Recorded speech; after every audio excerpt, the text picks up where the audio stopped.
बहुत समय पहले की बात है।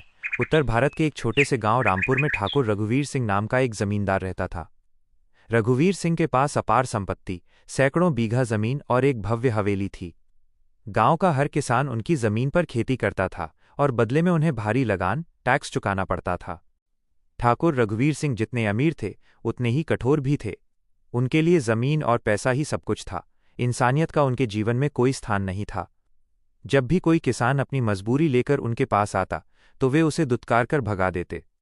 उनका मानना था कि डर से ही सत्ता कायम रखी जा सकती है। एक बार रामपुर में भीषण सूखा पड़ा। आसमान से आग बरस रही थी और धरती प्यास से फट गई थी।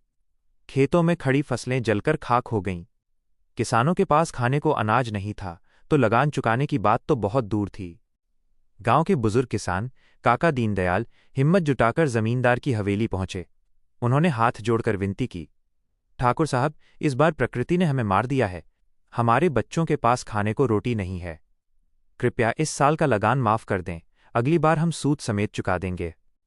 रघुवीर सिंह ने हिकारत से दीनदयाल को देखा और गरजते हुए कहा, दीनदयाल, अगर प्रकृति ने धोखा दिया है तो ये तुम्हारी समस्या है। मुझे मेरा लगान चाहिए। अगर कल शाम तक लगान नहीं मिला तो तुम्हारी जमीन और घर कुर्क जब्त कर लिए जाएंगे। दीनदयाल और बाकी किसान निराश होकर लौट आए। इसी रात मौसम ने अचानक करवट बदली। जो आसमान महीनों से सूखा था, वहां काले बादलों ने डेरा डाल लिया।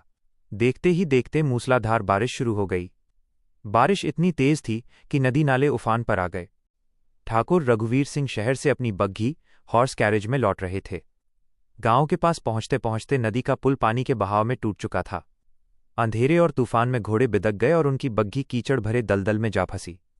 बग्घी का पहिया निकल गया और ठाकुर साहब कीचड़ में गिर पड़े। उनका पैर बग्घी के नीचे दब गया। पानी का स्तर तेजी से बढ़ रहा था। ठाकुर साहब ने मदद के लिए चिल्लाना शुरू किया, लेकिन तूफान के शोर में उनकी आवाज दब गई। उन्हें अपनी मौत सामने दिखाई देने लगी। वो दौलत, वो जमीन, वो अहंकार, सब उस वक्त बेमानी लग रहा था। मदद का हाथ तभी अंधेरे में एक लालटेन की रोशनी दिखाई दी। वो कोई और नहीं, दीनदयाल थे।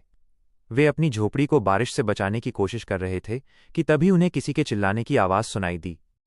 दीनदयाल ने देखा कि उनका वही जमींदार, जिसने कल उन्हें बेघर करने की धमकी दी थी, आज मौत के मुंह में है।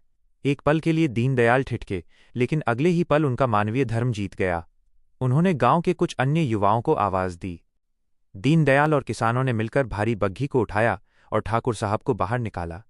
वे उन्हें अपने कंधों पर लादकर सुरक्षित स्थान पर ले आए और उनकी मरहम पट्टी की। सुबह जब तूफान थमा और ठाकुर साहब को होश आया, तो उन्होंने खुद को दीनदयाल की टूटी फूटी झोपड़ी में पाया।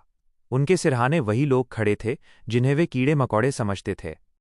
ठाकुर रघुवीर सिंह की आंखों में आंसू आ गए। उन्होंने दीनदयाल का हाथ पकड़कर कहा, काका, मैंने तुम्हारी जमीन छीनने की धमकी दी और तुमने मेरी जान बचाई। मेरे पास इतनी दौलत होकर भी मैं गरीब हूं और तुम सब कुछ खोकर भी दिल के अमीर हो। उस दिन के बाद ठाकुर रघुवीर सिंह बदल गए।